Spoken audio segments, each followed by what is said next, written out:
এগুলো হচ্ছে দুধের নুনি দিয়ে ঘি উঠাবো। এগুলো অনেকক্ষণ ধরে জাল করে আর অনবরত নাড়তে হবে।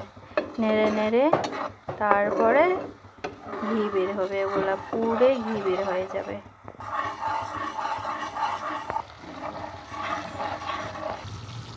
এই যে দেখেন ঘি বের হতে শুরু করে দিছে। অনবরত নাড়তেই থাকতে হবে, থামা যাবে না।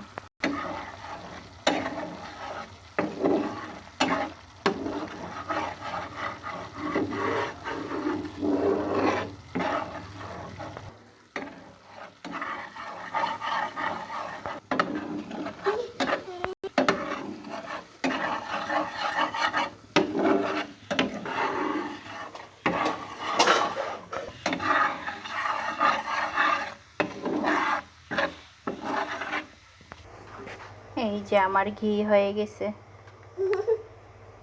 এখন এগুলা সেকে তেল আলাদা করে নিব, তাহলেই শেষ।